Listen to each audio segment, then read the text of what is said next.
Hi, thanks, Megan. Hi, everyone. I'm Mark Cabaj. I'm a past principal at the Tamarack Institute and now an associate. And as Megan noted, I'm the president of the firm Here to There Consulting. And I'm happy to join again with Adam to explore a terrific book and a terrific topic. Welcome again, Adam. Thanks. I'm going to give a little bit of background to Adam for those of you who don't know as much as others do. Adam has always wanted to work on important and difficult challenges. When he was younger, he thought these challenges as problems that could be solved by experts, and he wanted to be one. He therefore studied physics at the McGill University in Montreal and energy and resource economics at the University of California in Berkeley. Then he held a series of public policy research positions in North America, Europe, and Japan.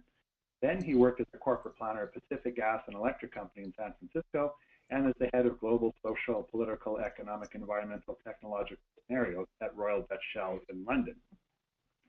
Adam's thinking about how to approach these difficult challenges changed dramatically in 1991 when he helped a team of South African leaders think through how to effect the transition from apartheid to democracy. He learned there that such complex matters are not simply problems to be solved by experts, but problematic situations to be worked through by stakeholders.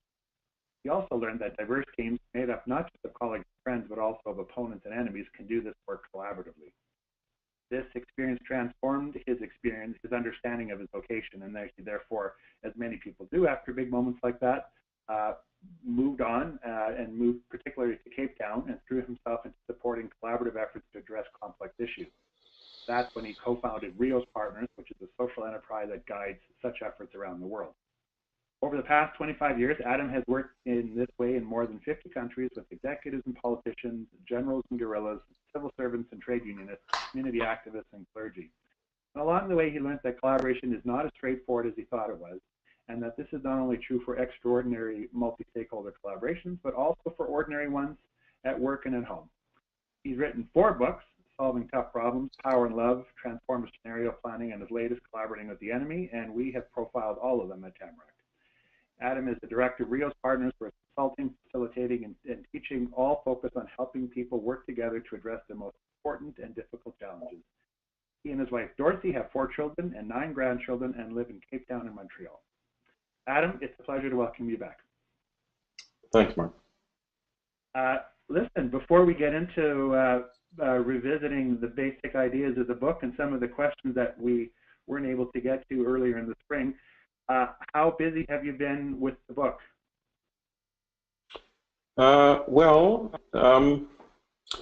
Pretty busy. The book's only new for a little while, so I've been putting an effort into it. What's interested me is how much more media I've gotten with this book since the others. I've probably done more radio and TV and other interviews in the last few months than in my whole previous life. The book's more or less the same as the others. I guess it's the title that's better or more fitting. So I'm interested by the attention it's getting, happy about it, and especially that the thing I was really trying to convey, that these dynamics around collaboration aren't relevant just for big global issues, but for local and organizational and family ones. This message seems to have been received, so I'm happy about that. Well, and you mentioned as we were preparing for the call that even the very process of engaging with people in this book also sort of uncovers new insights or questions for you about the nature of the work. And so some of the foundational items that we explored in the spring, you have slightly, maybe not different answers, but sort of broader and a deeper sense of how these questions can be answered and why people are asking them. And so why don't we go back to those foundational ideas. For some, that will just be a refresh of what happened in the spring, and for others, they may have heard them for the first time. But and in either case, they're both important for us to review before we get into some of these detailed questions. First things first, you've written a lot of books. You've worked on this theme before, and in fact, this theme pops up in many of your other books. So why did you feel the urge to write this book right now, and why the emphasis on the word enemies? Well, I've always, my whole professional career has focused on collaboration and supporting it and advocating for it, trying to make it work. And I still, I still think that's important. In fact, I think it's more important than it ever was. But at the same time, I noticed that when people talk about collaboration,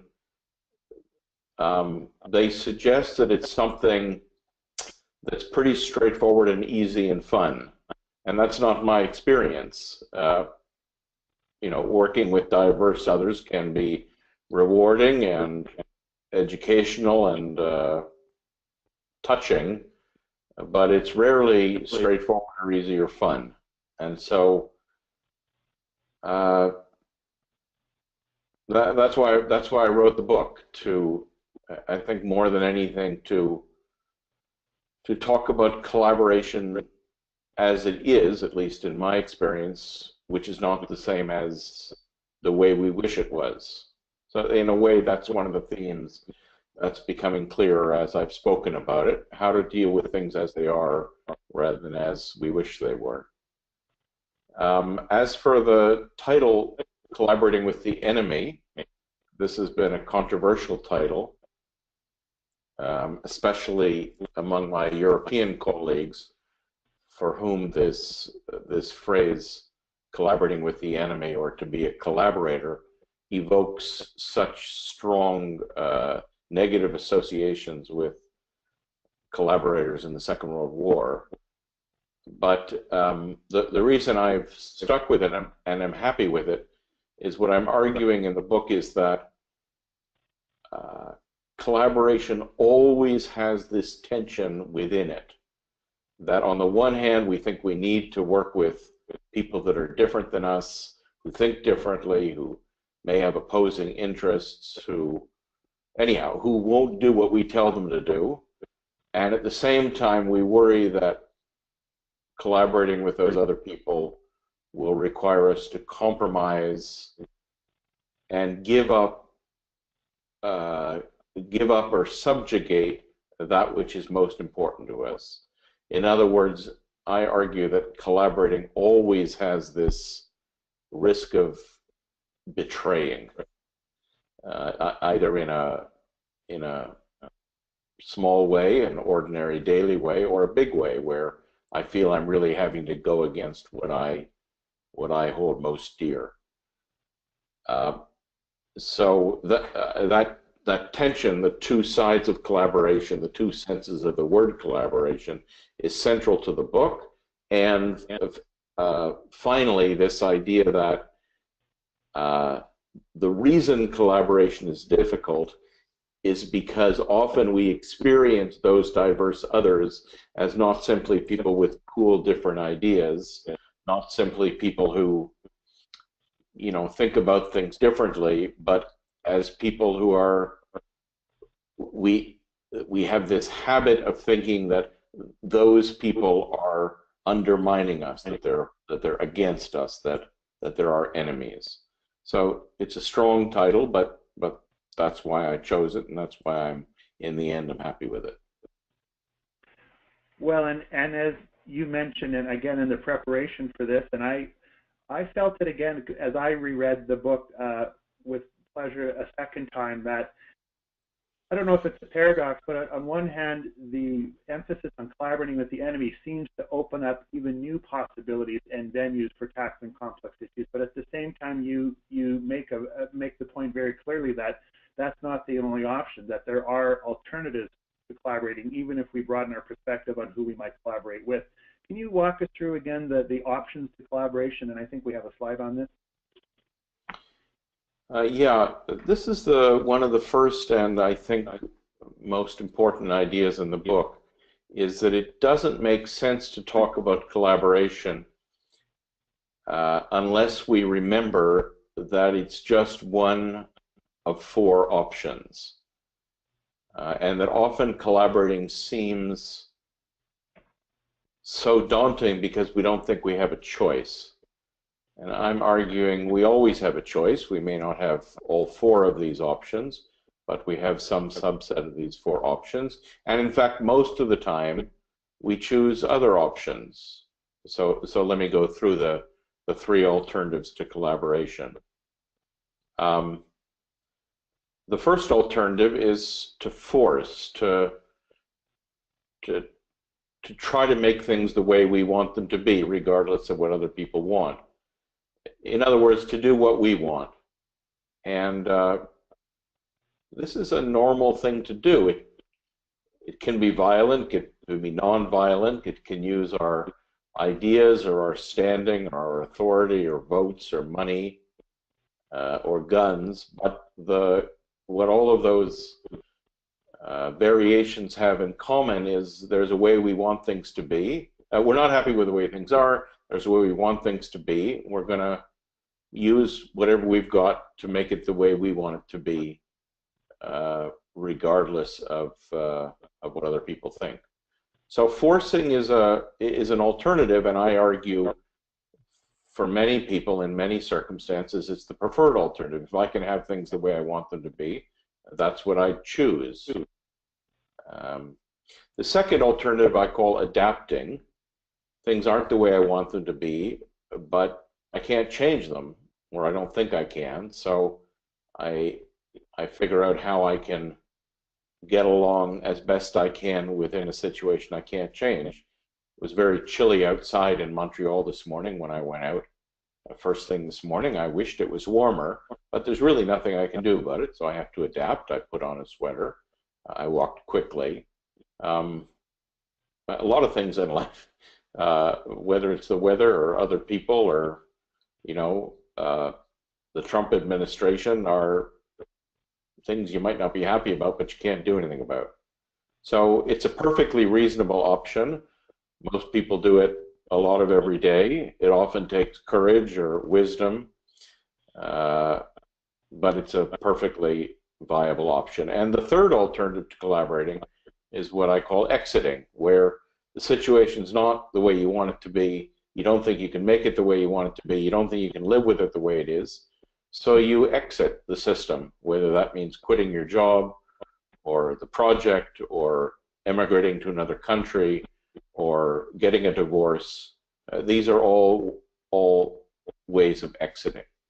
So it's really important, really important to understand that there's three alternatives to collaboration. Some people have a preference for collaboration. It's what they try first. Some people have a preference or a default to one of the others. One of the observations that was made to me when the book was in draft form is there's a way of understanding this with a power lens. That force is what you do when you have the power to make things the way you want them to be. Adapting or exiting is what you do when the others have more power. And with that perspective, collaborating is what you want to do, what you do when power is more or less evenly balanced. So for me, it's really important to realize that there's alternatives, and when people say, which they often do, I don't want to collaborate, I can't deal with these people, I'm not willing to compromise, if I worked with those people, I'd have to give up on things that I'm not willing to give up on. That's fine, but then the practical question is, what's your alternative? Are you going to force? Are you going to adapt? Are you going to exit? And what do you think is going to work? So I think what I'm starting to understand about my own book as I talk about it more is that I've taken a pragmatic orientation. What do you do when the situation is not the way you want it to be? And if you don't want to, you don't have to collaborate, but then what's your alternative, and do you think you can pull it off? Adam, I hadn't thought of this before, but when I think about many of your experiences, and at least as I understand them as they're written up, I can imagine over the life of wrestling with a problematic situation, people may be ebbing and flowing across options. It's not a one-time fork in the road where you make a call. It's often coming in, coming out, adapting, trying to force. It seems quite, well, these permeable options in a way. No, absolutely, and that's really important to recognize that um, people usually move between these options. We try to do it the way we want it to be. We try to force. That doesn't work. We see if we can adapt. That doesn't work. We try to collaborate. Maybe we collaborate for a while. Maybe we deal with part of it through collaborating, and then we go back to another option. Maybe we exit. You know, I gave a simple example that when I decided I wanted to write this book a couple of years ago, several people said to me, "Wow, cool, book on collaborating. Can I write this with you?" And I said, "No, absolutely not. There's a way I want to do it. I like doing it by myself. I can do it by myself. I have the capacity. I wanted the creative challenge. So in writing the book, I didn't collaborate. To me, it was a simple choice. There's nothing illegal or immoral about writing a book by yourself. But then, of course, I did collaborate very closely with the editor. I couldn't make the book. I couldn't do the book without the support of the editor. So I collaborated for a while. When it comes to getting it out in the world, I'm adapting to a media landscape and to what other people are interested in, and etc. So yes, I think it's really important to realize that these are usually not stable options, and in particular, the choice to collaborate is almost always tentative. So yes, I agree we need to work together on this, let's see how it goes, but that doesn't mean I'm going to work with you together on everything forever. And so to understand these, as you said, as fluid options is important, and I think in particular it lowers the bar. And one of the things that's become clear to me is what I'm really saying is collaboration with diverse others can seem daunting, but when you get into it, you realize actually it's less difficult than it's less exigent than it seems. You can try it, you can try something else. Actually, you're not going to come to an agreement for all time. You're going to have to feel your way forward, etc. So in a way, what I'm trying to do is lower the bar to entering into collaboration on challenging issues. And then that's a very nice segue, because I realized that this next part of the book, which I think is just this table we're about to look at, this distinction between conventional collaboration and stretch collaboration, which for someone like me and many others who read as much as we can on collaboration and get lost in the weeds of some of that, this elegant simplicity is something to behold. And having said that, it might be that stretch collaboration is easier than conventional collaboration in the way that you just framed it. But let's explore that. How did you come up with this distinction, and what are the key things that distinguish these two approaches? Well, let me talk about it let's go to the previous slide, the one with the two pictures. Let me just talk about it in general, or these two images, wonderful images created by my colleague and collaborator, Jeff Barnum. And then I'll go to the table, which is a more technical distinction.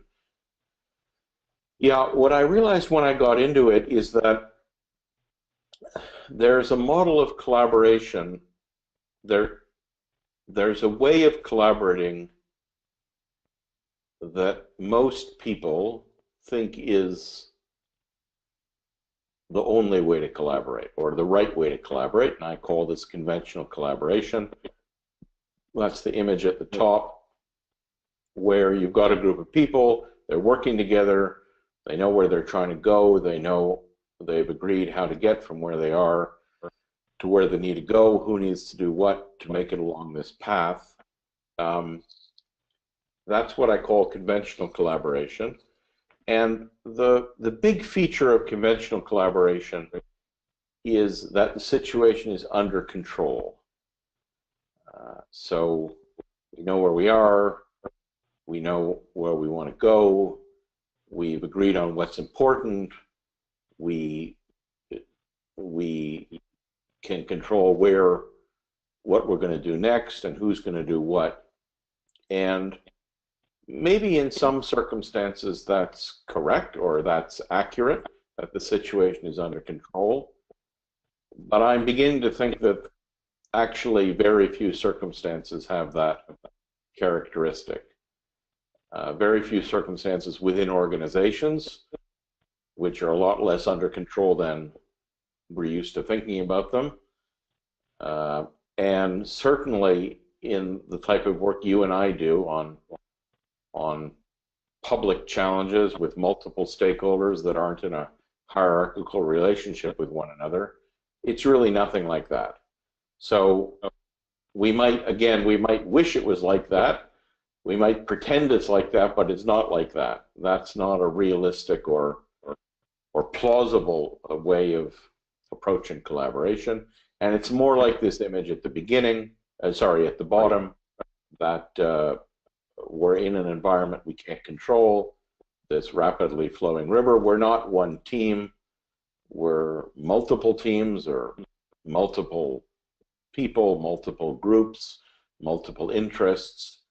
And we're each doing what we can to move forward. Maybe we're in communication with each other. Maybe we're mutually supportive. Maybe we're not.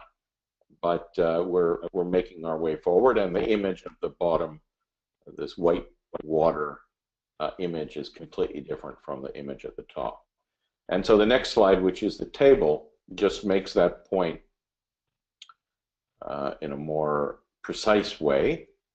And it says the following, and this is the summary of the book, save you having to read the full 100 pages, that in conventional collaboration, we talk about the good of the whole. What's the whole that matters? Let's put aside our separate interests and focus on the good of the whole, the harmony of the whole. You hear that often. And the argument of this first row is that usually there isn't one whole. It's not really it's a bit of a nonsensical statement, the whole. There's not the whole.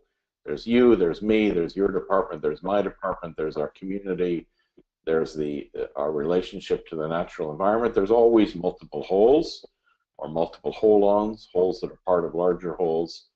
And to state that there's one whole is not only nonsensical, but manipulative.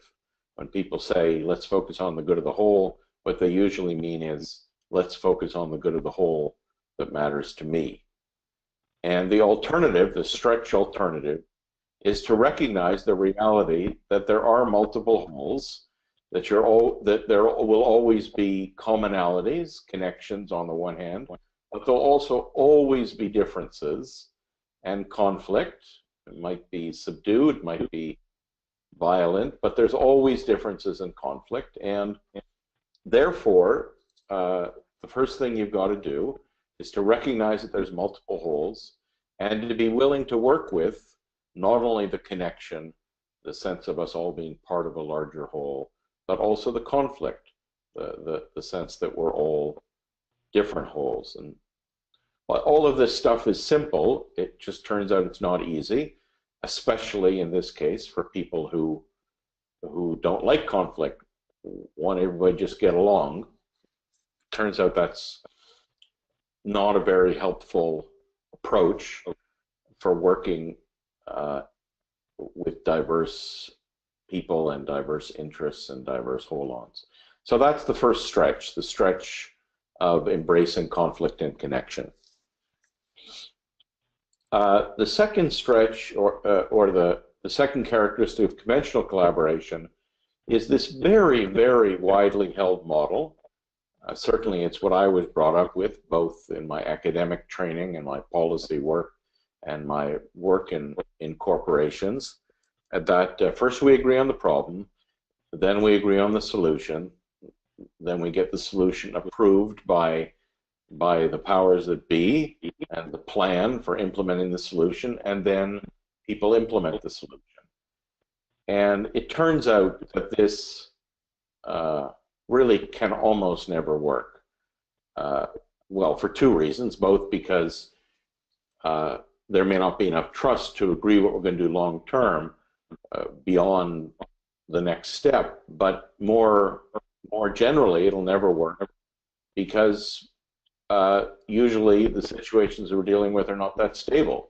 We don't know what's going to work. You and I could talk, for 15 days about what to do about social problem X. We might have some ideas, but actually we wouldn't know. We have to try it out. So the stretch collaboration approach is to experiment a way forward, to consider multiple possibilities, to act, see what happens, decide our next action, etc.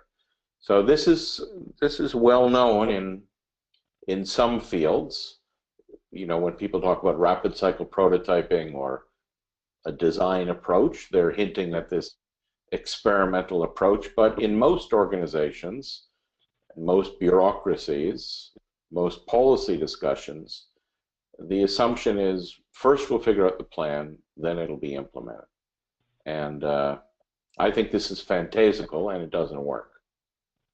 And the final stretch, just to wrap this up, is in a way the most fundamental one. The conventional approach, when you say let's change the system in order to change the system, people need to change what they're doing, what we almost always mean is those other people need to change what they're doing. And so the third stretch, which I argue is the most fundamental, is to say, well, yeah, maybe that's true. Maybe other people need to change what they're doing. But focusing only or first on what other people ought to be doing is ineffective. Usually other people aren't going to do what you tell them to do. Certainly nobody does what I tell them to do. Not my colleagues, not my clients, not my kids. And in a way, I would argue it's not only ineffective but immoral to only talk about what other people ought to do. And the stretch is to step into the game being willing to change yourself. And especially for those of us who imagine ourselves to be consultants or bosses or analysts, this isn't how we're used to thinking. We're used to thinking about they need to change. And the shift to let me focus first and primarily on what's my role in the situation, what's my responsibility for the situation, what do I need to do differently, even if I believe that other people need to change what they're doing, what do I need to do differently for that to happen? So it's this shift in focus to this most basic question, what do I need to do next? I'm arguing from a completely practical point of view, that's really the only question that matters. What do I need to do next? So these are the three stretches. This is the summary of what I call stretch collaboration, and all of these things are simple but not easy. Adam, a question emerges for me that is not easy to answer, but it's how many conventional collaborations trying to adhere to these ideals have never, in fact, gotten off the ground. They short circuit well before they get into any meaningful work. This apropos your earlier comment that these things may or may not work, and they're almost, well, they're very difficult to put the conditions in place for any of this to happen. Well, I would be interested, and you've been involved in lots of big collaborations, including for many years with Tamarack. Mm-hmm. So I'm interested because I know Tamarack has been using a collaborative, a collective impact approach for a long time. So mm-hmm. I'd be interested in your observations. My argument here, or my observation from my own experience, and my argument is that conventional collaboration, the conditions that would allow conventional collaboration to work, the condition of control, are almost never present. Therefore, it doesn't work. Therefore, when you try it, it fails. Therefore, you don't collaborate, and therefore, you end up forcing, adapting, or exiting.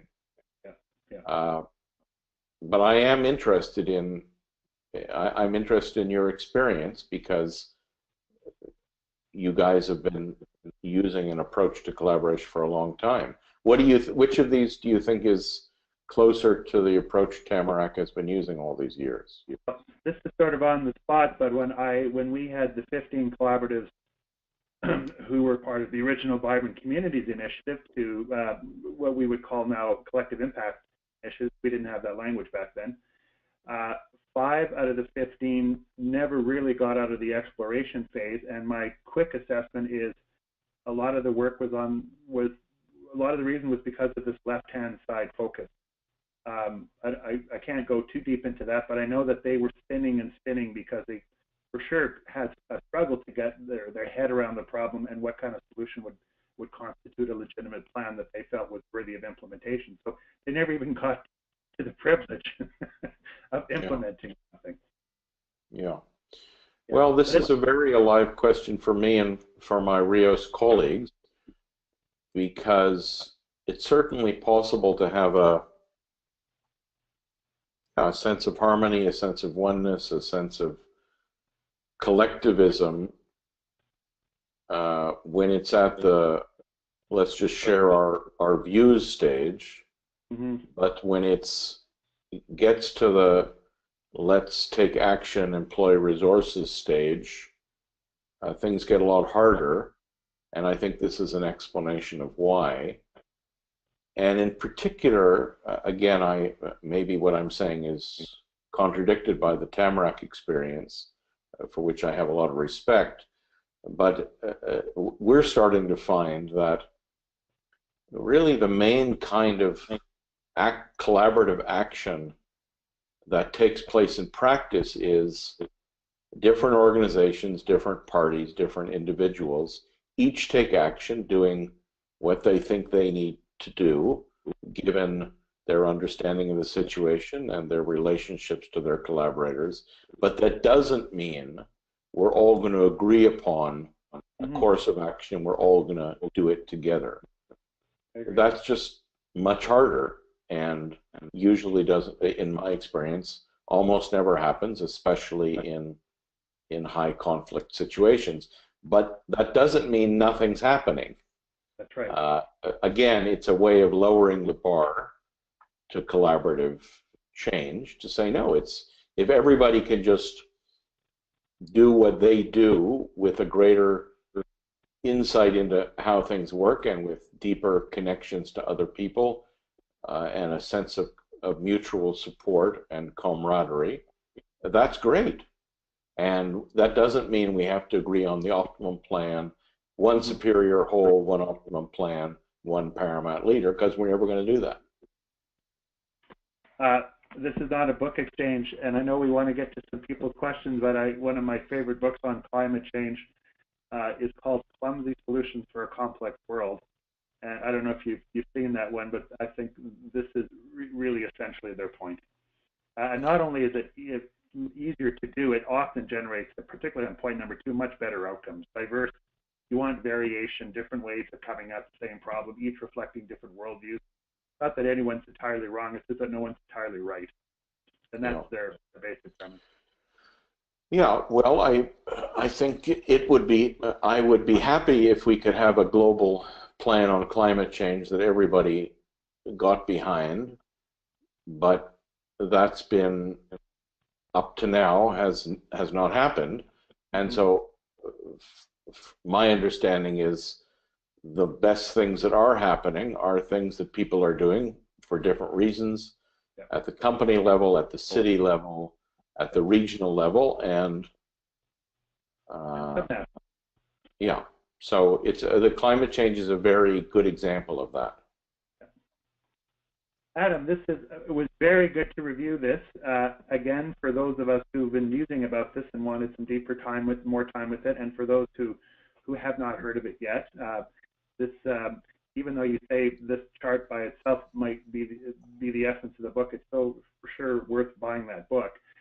Let's now turn our attention to some of the questions that we weren't able to attend to in the last session, and we'll go over those. You and I have looked at them in advance, and knowing that there was such a volume of questions then. So what we're going to do now is look at 5 of them, and then if we have time, open it up for some others to chime in. And so Megan's already watching the inbox. And so folks, feel free to start peppering the inbox or sort of the chat box here with your questions, and we'll see if we can get to them after we work through these first 5.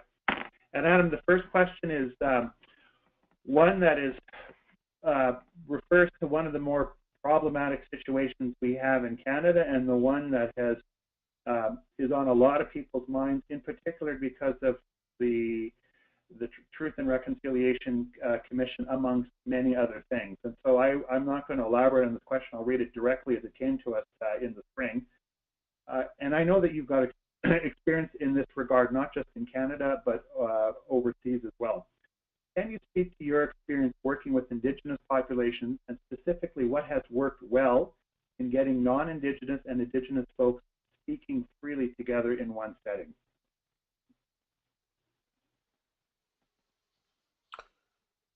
Thanks for that question. I'm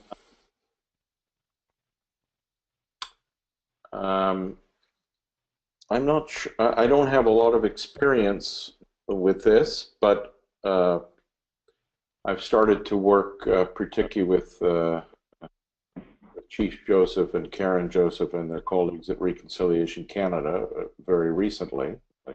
So I started to enter into this field, and we've done some work in this area, especially in Australia and Guatemala.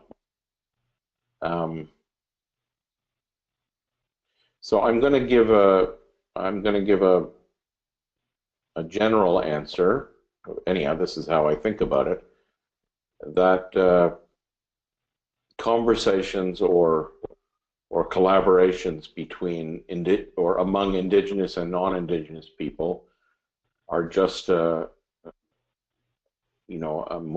sharper version of a general issue, which is how can people who have different histories and different interests and different priorities, and at least in some cases different worldviews, different understandings of the universe.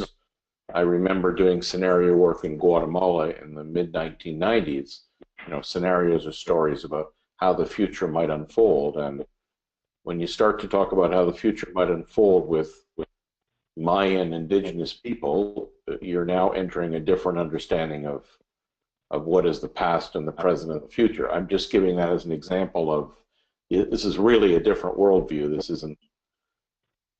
So yeah, it's always, in my experience, it's always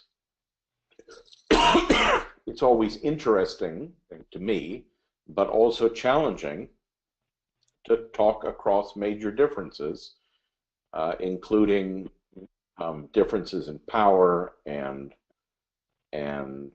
history and privilege, etc. So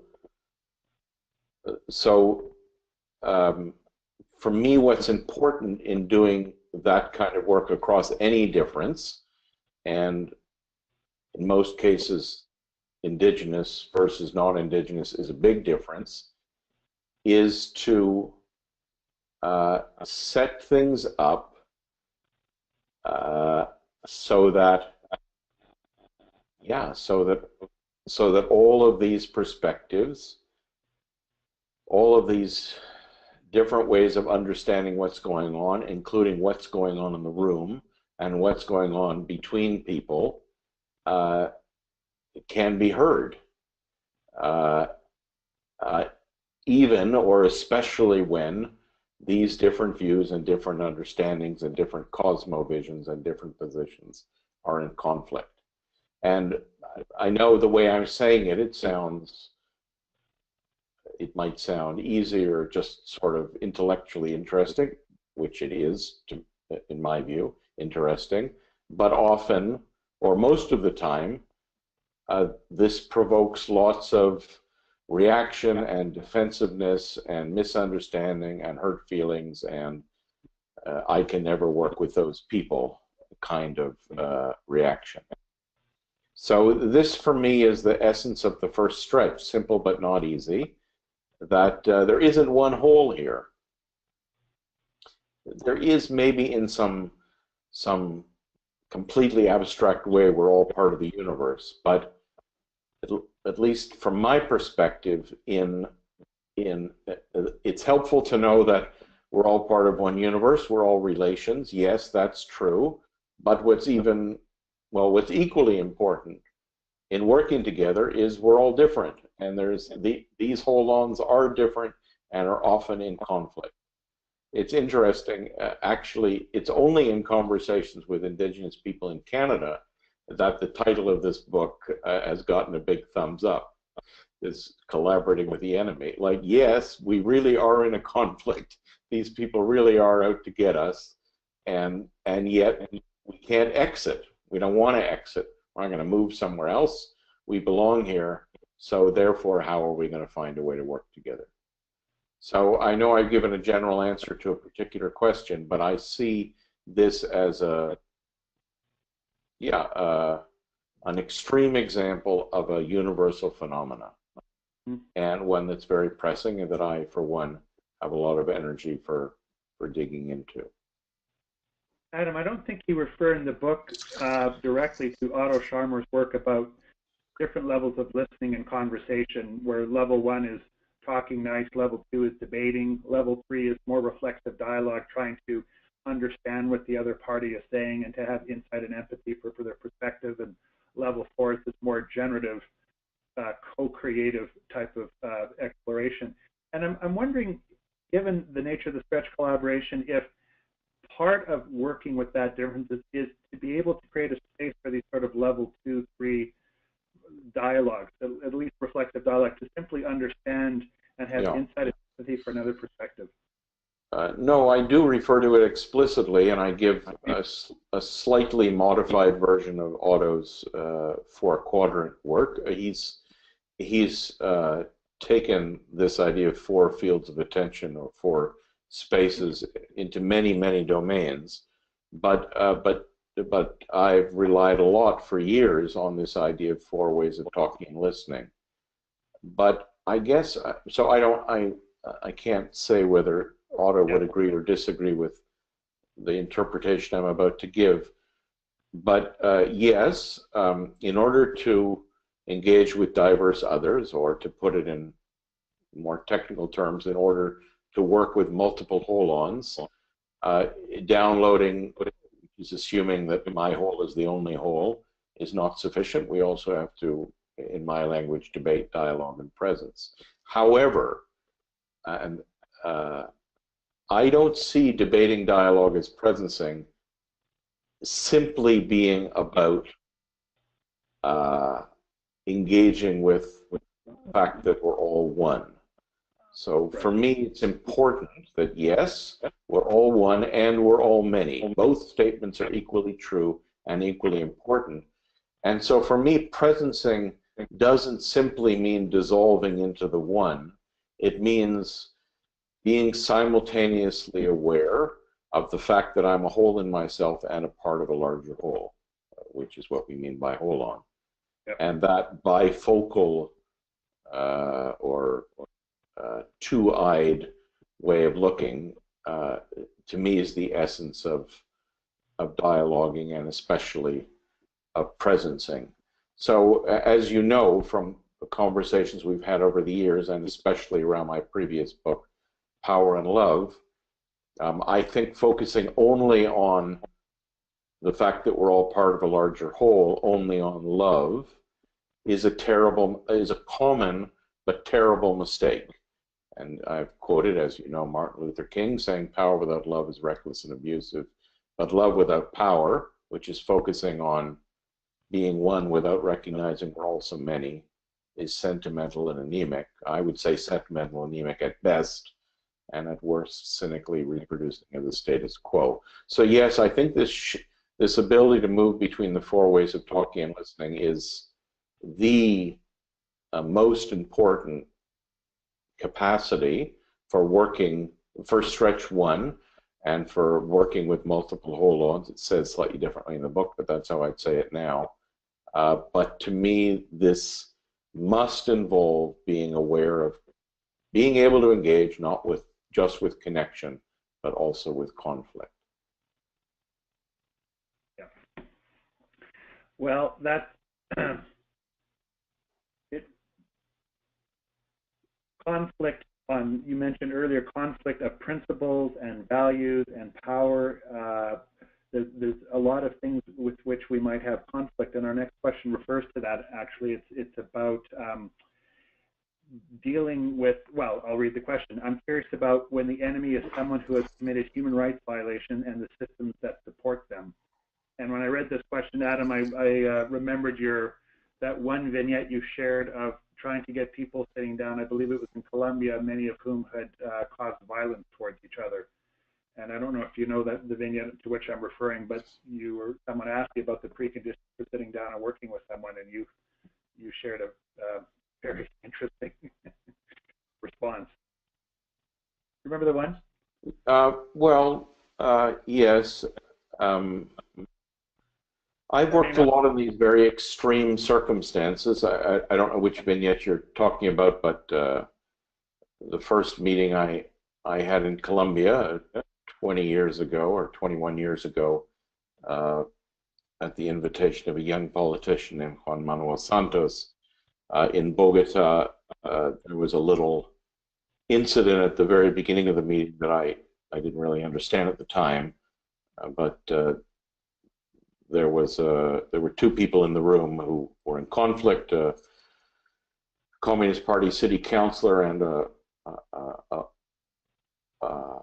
paramilitary warlord. And the city councilor, Aida Abella, went to Juan Manuel Santos and said, "How do you expect me to sit down beside this man, Victor Carranza, who's tried to have me assassinated 5 times?" And Santos said, "Madam, it's in order to avoid a 6th time that I invite you to take your seat." So yes, I've worked a lot in these systems where the parties in general and the individuals in particular have been in terrible, violent conflict, and have had terrible things happen to them, often to, well, some of them or to all of them. So I have a lot of experience in those settings, and what I take from this is that in these settings we see in very clear contrasts and bright colors phenomena that are also present in much more muted circumstances. So I'll give an answer to the specific question about how do we work with people who we think are beyond the pale, but I then want to bring it back to more ordinary circumstances. So the question that you just posed is the toughest one, or one of the toughest ones, where I think to make progress, what I might need to do is work with these others who I believe to be my enemies, who I believe to be beyond the pale, that they're wrong and they're evil and they've done things that are unforgivable. This is the extreme version of what it means to collaborate with the enemy. And my answer to that is you don't have to work with them. There are 4 options. You can exit, which many people do. They flee situations. I mean, out of Guatemala, millions of people fled to neighboring countries. You can adapt, which is try to find a way to survive in this situation that you consider, that you experience to be terrible. You can try to force, which is make it the way you want it to be, bring down your opponents politically or through revolution or some other way, or you can collaborate. So the first and most important point I'm making is that you have a choice. I'm not saying you have to. I'm just saying, which of these options do you think is going to work? And in particular, the one that sounds best of all of those is, well, let me make the situation the way I want it to be. Let me get together with my allies and get rid of, in prison or otherwise deal with my enemies. So I'm not saying that's a bad option. I'm just saying it doesn't always work.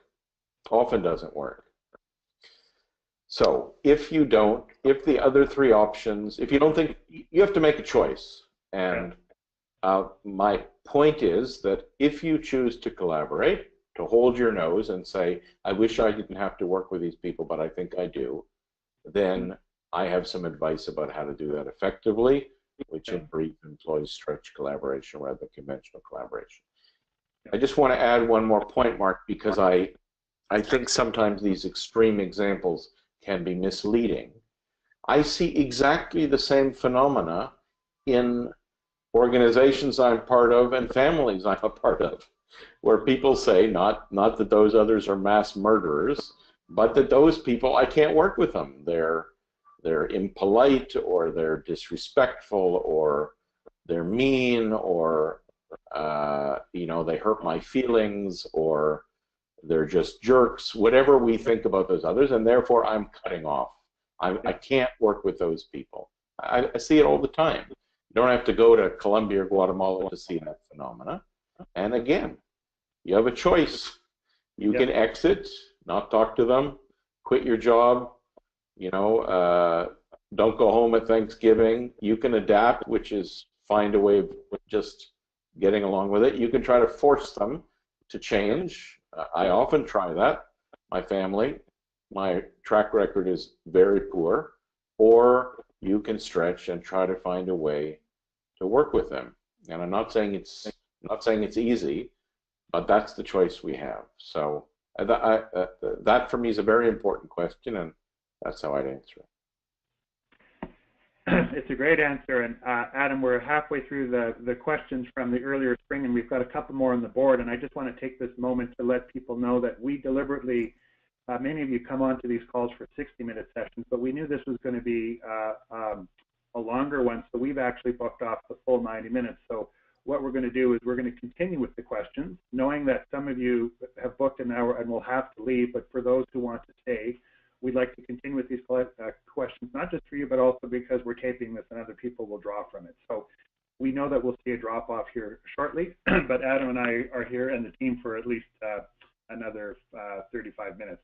Adam, let's go to the next question, and I'm going to weave in something that popped up on the screen, and this seems to me about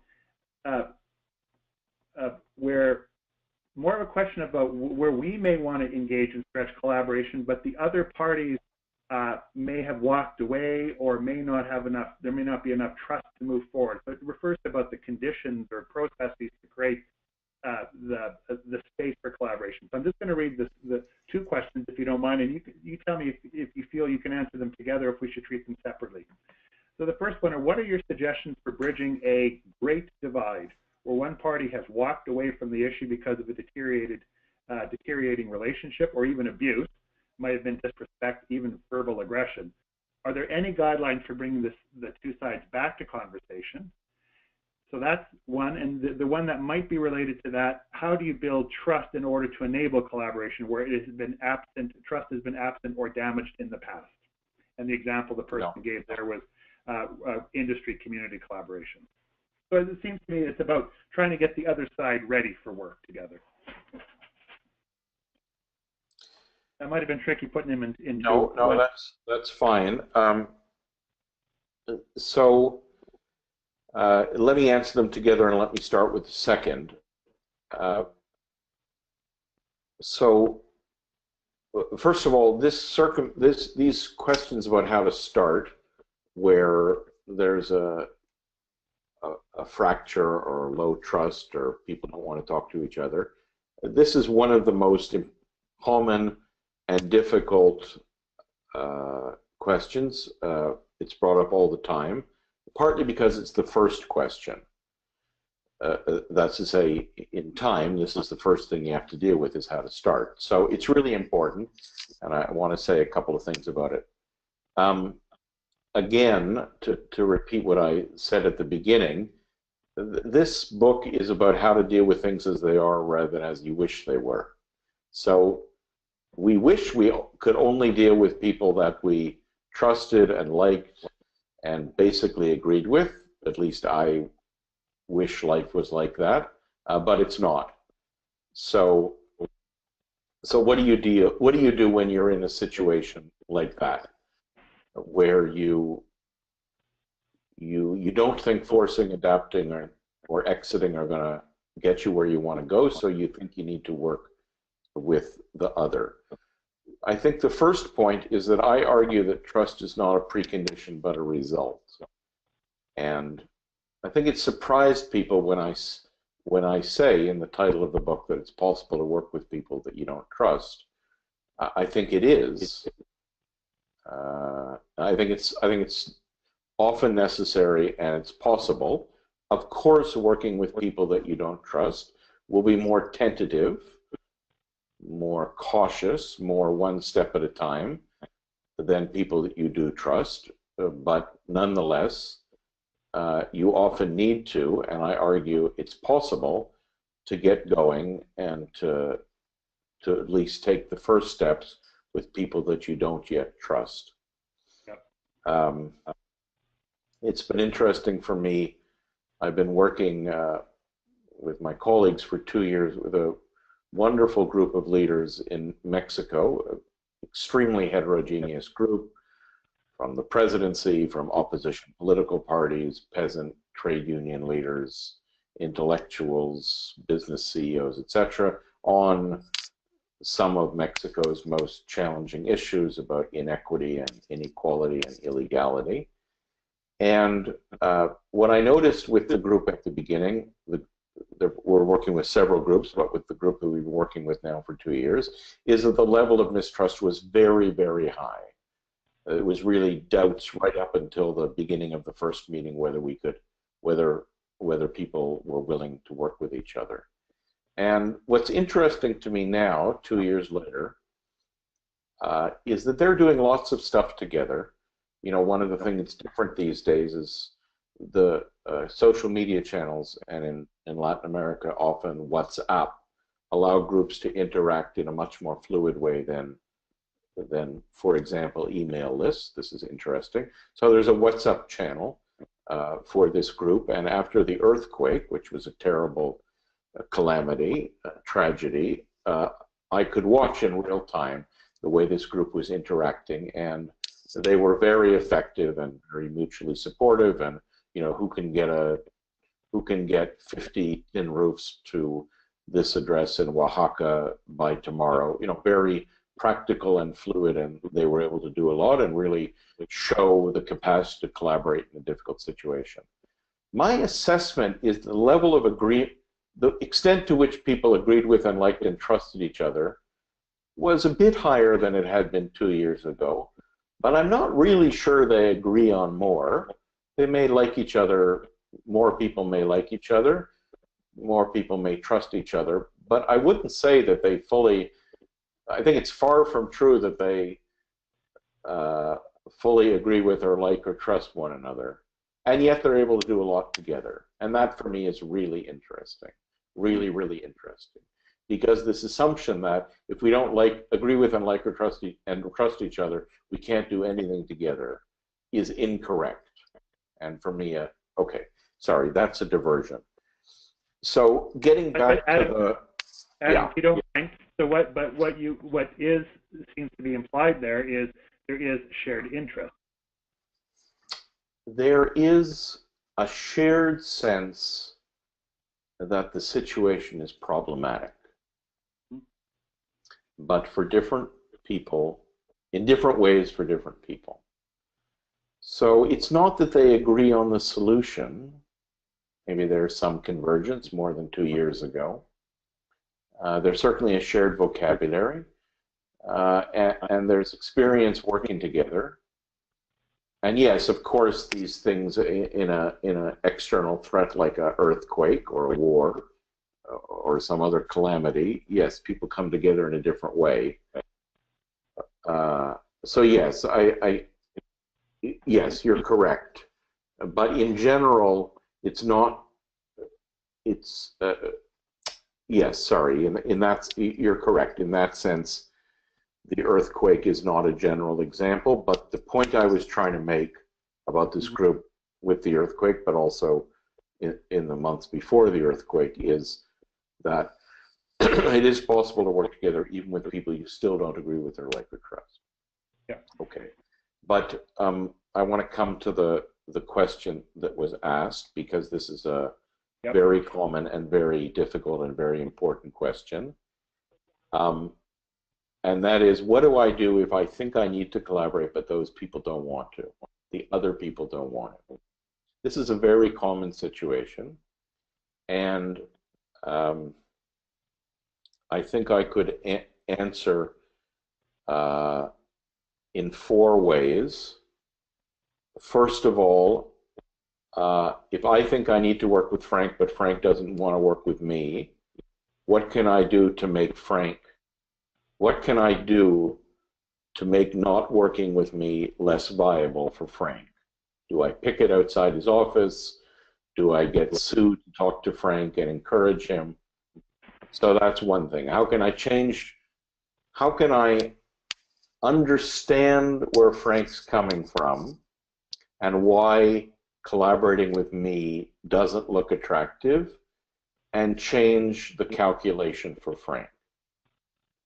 And that involves, or can involve, or often needs to involve, me really trying to understand, how do things look to Frank? I may not agree with him, I may not like the way he's thinking about things, but I've got to understand, why is Frank looking at the situation the way he is? What is perfectly satisfactory about the situation, and what is problematic about the situation? Maybe this situation is problematic for Frank, not for the same reason it's problematic for me, but giving us a common interest in working on it. So I think this first stretch of recognizing that there's more than one hole here, there's more than one hole on here, and I have to do the hard work, maybe even unpleasant work or uncomfortable work, of trying to inquire, how do things look from this other person's perspective in terms of the 3 ways of talking and listening, empathetic listening.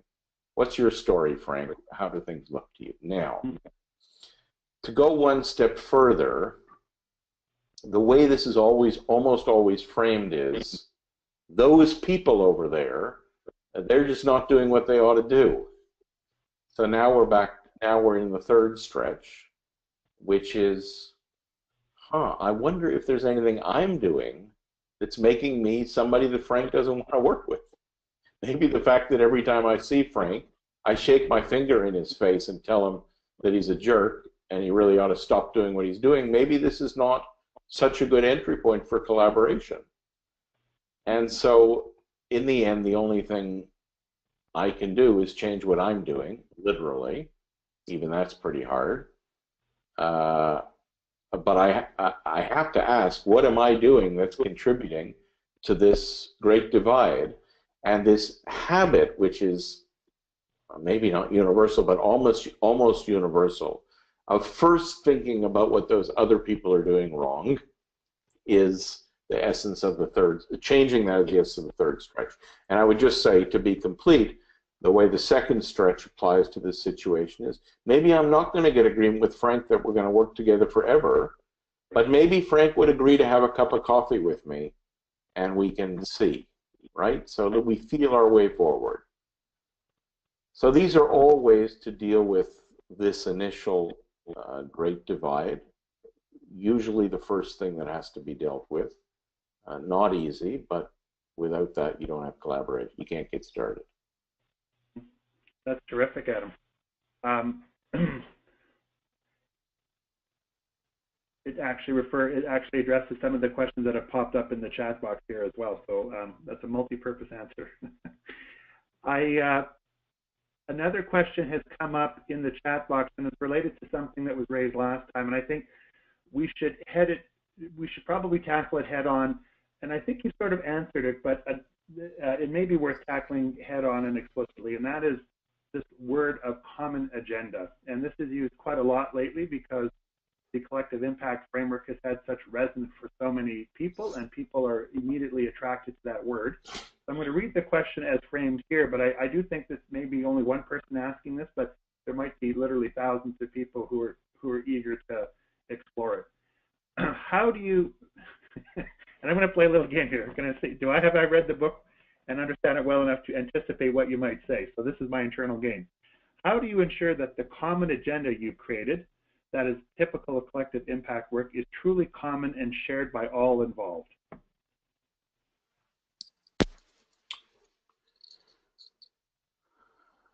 Yeah, well, I know I've said this before, but I'll say it again, that questions about how can you ensure and how can you make and how can you get so and so, other people to do things, I think they're a normal way of phrasing things, but they're problematic because it assumes a level of control that is almost never present. So I'm always picking on questioners who say, how can I make people do this, or how can I get people to do this?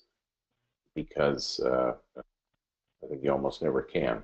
But leaving that particular semantical part of the question aside, again, I'll come back to this phrasing I've used several times.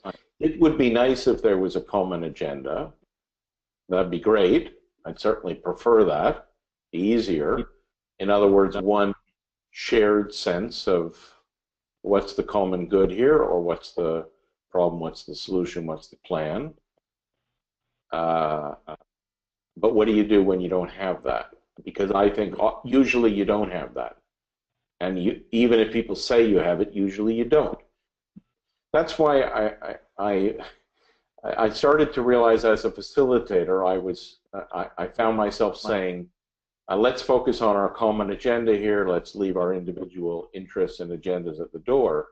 And I realized some years ago that this is a completely illegitimate expectation or request, and that everybody, without exception, has their own agenda, and usually they're different across different people, and usually they're not identical with the common agenda. I mean, and if you want to be more mischievous, you'd say, in such a meeting, who are the only people whose own agenda is the same as the common agenda? The answer would be maybe the boss of the organization, whose promotion and success is based on the success of the whole, and the facilitator, who will get paid if people deal with the common agenda. My argument is that this idea that there's one common agenda, that there's one superior whole, that there's one agreed problem, solution, and plan is, in general, unrealistic, fantastical. And so I think an approach which requires that or assumes that is going to have problems. And so the more interesting question to me is, how do we deal with a normal amount of difference and dissonance? And another way of saying it is, how do we deal? A safer assumption is that everybody's going to be following their own agenda, whether or not they say they're following the common agenda. And how can you understand these and align them so that if Frank is doing what he thinks he needs to do, and Sue is thinking what she needs to do, we can move forward. You know, I many years ago in Colombia, I was in a group that had a very severe disagreement on principle, but nonetheless was able to do a lot of things together, and this really surprised me. So I asked a man, his name is Antanas Mokas, he's a very famous intellectual and political leader, presidential candidate, mayor in Colombia. How is this possible? He's a really great thinker, he's a mathematician, university president. He said, Adam, the strongest agreements are those that people make, different people agree to for different reasons. So he was arguing, in fact, the fact that there's not a common agenda, if we can agree to do something, that makes it stronger, because even if that particular agenda goes away, there's other reasons why the action will still be supported. So I'm much more interested in things we can get done with a diversity of agendas rather than spending lots and lots of time agreeing a common agenda, which may in any event turn out to be illusory. So Adam, just because there's so many people who are in this work they call collective impact, do you feel something framed as let's ensure that all kids, well, that we dramatically improve the number of kids graduating from high school, or that we can end homelessness in 10 years, these kinds of things? In your mind, is that an artificial aspiration by people, or is that simply an umbrella outcome under which multiple agendas can be played out? So again, the more I mean, if we can get agreement on that or on more specific things, that's great. And yes, we may all agree that the situation of kids dropping out of high school is problematic. We want to reduce it. I may want to reduce it because I'm having trouble getting employees for my store. You may want to address it because your kid has had this problem. Somebody else may want to address it because they think it'll help them get reelected. Somebody else may want to address it because they think it's their moral or religious obligation, and that's fine. So we have multiple agendas. There's a point of overlap or convergence. That's great. And and if there's no shared sense at all that the situation is problematic, then we won't be able to do anything together.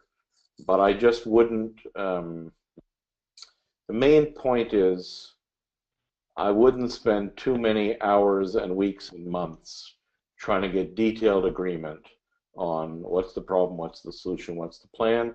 It's probably not possible, and it's probably not necessary. Yeah.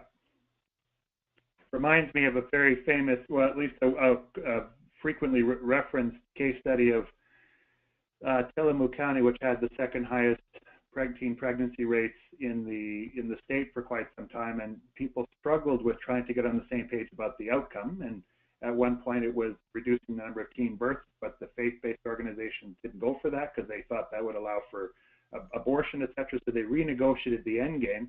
And then, this is my language, not theirs, but it seemed like they agreed to disagree on the pathway to get there. So they all went and did independent things, some of which were sort of at odds, both sex education and preaching of abstinence and handing out of condoms, etc. And the story goes, and I've never been there, but this is the stats I've seen, they reduced it by 75% in 10 years. So they had a rough understanding of the outcome, but very different pathways on how to get there.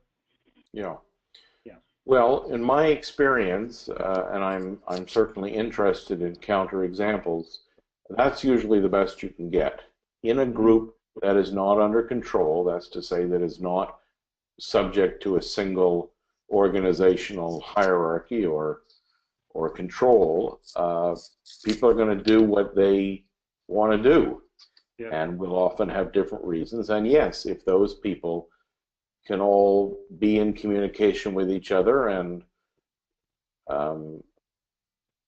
be working in different ways to address an overlapping problematic situation, I think that's pretty well the best you can do.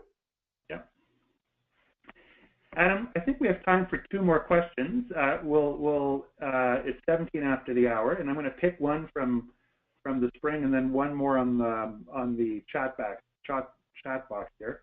The one from the spring is sort of an umbrella one, and the one in the chat box is going to narrow in on the question of managing power issues within collaboration.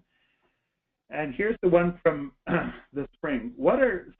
Knowing that you've nicely described the dynamics of collaboration, many people's jobs, be they facilitators or backbone organizations, etc., are their task is to create the space for this work to happen. And so the question actually refers to the capacity to do that. What are some of the skills and or methods that people facilitating stretch collaborations can develop and or draw upon in order to improve the chances that they have a successful venture? So this really refers to competencies or capacities or methods to create that container for change. Yeah, well, let me answer. I think sometimes the word facilitator is thought of narrowly as the person standing at the front of the room writing on flip charts. I would just make a broader definition of facilitator, which is what we use in Rio's Partners, that it's the person or the team that are doing all aspects of creating the space, or I would say the time and space, the process over time and the physical, political, psychological space. I think there's at least, off the top of my head, I'd say there's at least 3 qualities that are required. First of all, the resources and the networks to convene, to bring people together. So that's a particular kind of social capital that one person might have, or 3 or 4 people working together might have. So do I know, and can I get to, and can I invite and cajole the people who need who I think need to collaborate to do so. So that's a necessary competency, and one that most people don't have. I mean, if you told me we're going to convene something, in this part of Montreal, I would say I don't have the capacity to convene it, certainly not by myself. So it's not something you can do by just looking up names in the phone book. Secondly, neutrality or an impartiality. And this is interesting to me because I've seen some very effective conveners. For example, Hal Hamilton, with whom I convened the Sustainable Food Lab some 13 years ago. What was interesting to me about Hal was that he had a strong point of view on many of the issues we were working with relating to food supply chains and the role of small farmers, etc. So it's not as though he didn't have a view, but he was able to put his view to the side for purpose of the convening.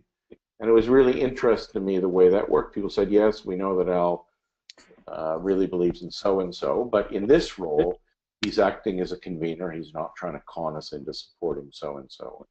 So this ability to be impartial is important in a polarized and partisan context, that the facilitators, the broad definition of facilitators, have to be impartial for the purposes of the exercise. And I often tell colleagues that are very passionate about the issue, look, we've got lots of passionate people in the room here. It's not your job to be passionate about the issue, it's your job to be the facilitator or to be part of the facilitating team. Do your job, not somebody else's job.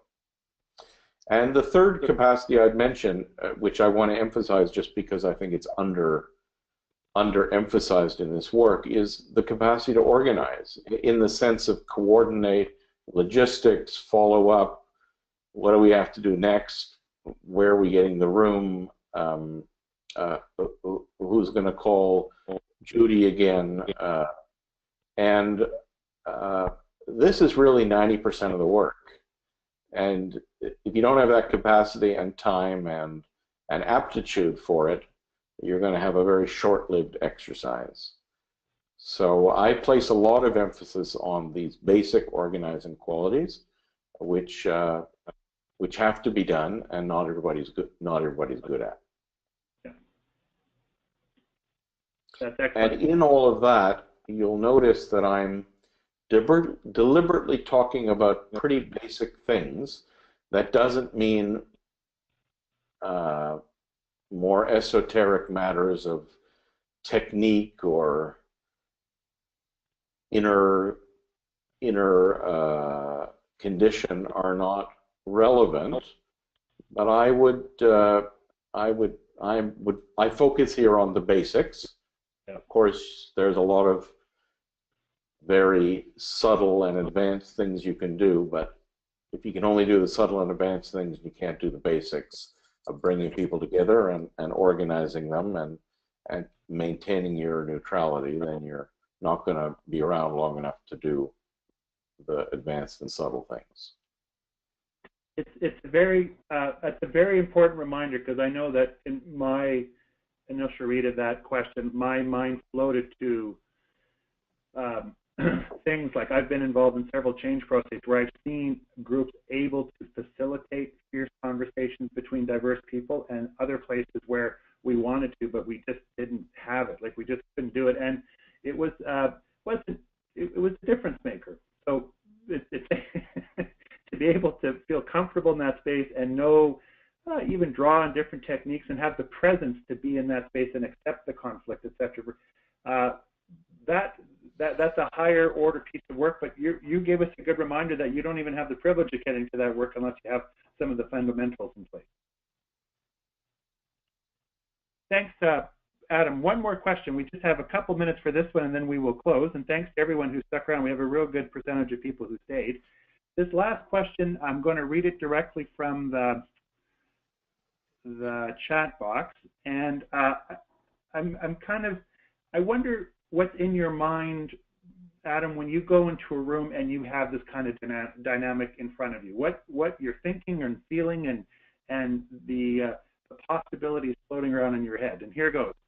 How do you consider power dynamics in these situations? For example, when members of a certain group may not want to engage in stretch collaboration, but those, oh, sorry, that's not the right question.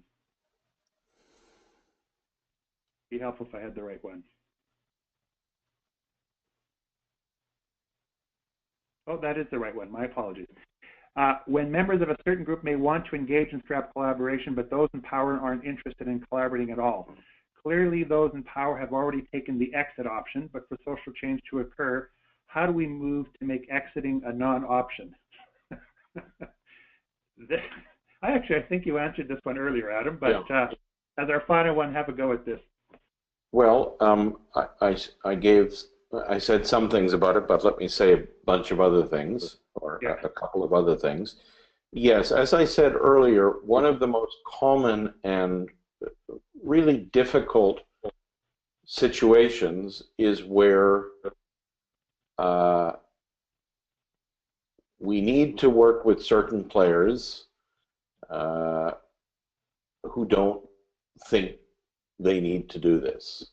In other words, to put in another word, that the powerful people or establishment people for whom the status quo is just fine aren't very enthusiastic about working on changing the status quo. So this is a very common and difficult situation. And so the things I said earlier, that you can use classic techniques of how do we make the status quo less comfortable, or maybe try to find out what are the respects in which the status quo is unsatisfactory for them, maybe for different reasons than it's unsatisfactory for us, so that we can get going and maybe develop a little bit more of an overlap in what we think is problematic and what we think needs to be done about it. So there's no easy way to deal with this, and we may say there's just not the basis for collaboration. One of the things that interested me in the food lab, I talk about this in the books, is when we were first organizing it, the NGOs from the NGO leader who said, I'll join your group, but not for a while, because I need to become more powerful first so that I'll be taken seriously in the group. Oh. So that was interesting, saying that he was saying, I don't think collaboration is going to be effective unless there's a bit more balance of power, and so let me demonstrate and build up my forces a bit more so I can enter more as an equal. That said, I'm very interested in questions of power. Of course, they're important. That was the whole point of my book, Power and Love, is that connection and oneness and love are necessary but not sufficient. And yet I think it's important to not be simplistic about it and to recognize that there's more than one kind of power. And there's people with elected office, and there's people with money, and there's people with ideas. I've often found, if you just ask the question, what causes change in a group or in a system, I've often found that there's people who apparently have less power, but who have a will or a charisma or a story or an approach which others will follow, even if they're on the surface the least powerful members of the group. And so I would just remind people to be aware that there's more than one kind of power, and sometimes the people with the senior position or the most money are not the ones with all the power. Yeah. I guess the final thing I'd say, again in stretch number one, is let's make these differences of power, differences of kinds of power, differences of interest, differences in understandings. We have to make it discussable, rather than assuming or pretending that we're all on the same side, we're all the same, we all want the same thing. It's almost never true, so pretending doesn't help. This is an invitation to read Power and Love again as well. Thank you, Adam. Thank you very much. Adam, we are at time here, and I want to say I enjoyed the second go at this as much as I enjoyed the first one. Thank you for writing the book. Thank you, everyone, for joining us on 2 calls to explore the book in more detail, and thank you, Adam, for your generosity in not only responding to the questions, but once again modeling your own constant reflection and adaptation, which is important for all of us. So it's been a real gift. Thank you very much. I'm going to turn it over to Megan now. Wonderful. Thanks so much. So as promised, in a few days, we will email you with links to the audio and other materials related to today's discussion. We always welcome your feedback on these calls, so please do email Tamarack to let us know how we're doing. We also have a few upcoming learning events that I'll quickly share with you before we go. This November, we'll be hosting 2 incredible learning events. Community Engagement, the Next Generation, which will take place in Kitchener, Ontario from November 6th to 8th. This event will explore the next generation of community engagement principles and practice. The agenda is structured with a blend of learning modules, workshops, immersive community tours, and hands-on tool sessions for you to learn, brainstorm, share, and implement. And right after that, we have our very popular Evaluating Community Impact workshop that Mark Cabaj will be hosting alongside Liz Weaver. This workshop is best suited to those who have an interest and some basic knowledge and expertise with evaluation and are eager to tackle the challenging but critical task of getting feedback on local efforts to change communities. Both event websites are up on your screen, and we'll also make sure to include that in our email after today's call. There's still a few spots in each left, so if you're interested in joining, I encourage you to register or save your seat as soon as possible. Lastly, to stay up to date with the latest in community change and explore other upcoming events and webinars like this one, visit us at www.tamarackcommunity.ca. Also, visit adamkahane.com to find free downloads, ordering information for collaborating with the enemy, and Adam's previous books, as well as other resources and webinars he'll be taking part in. I'll be sure to send out those links as well in our post-webinar email. Thanks so much to everybody who stayed on the call today, and have a great rest of your day. Thank you, everyone. Thanks again.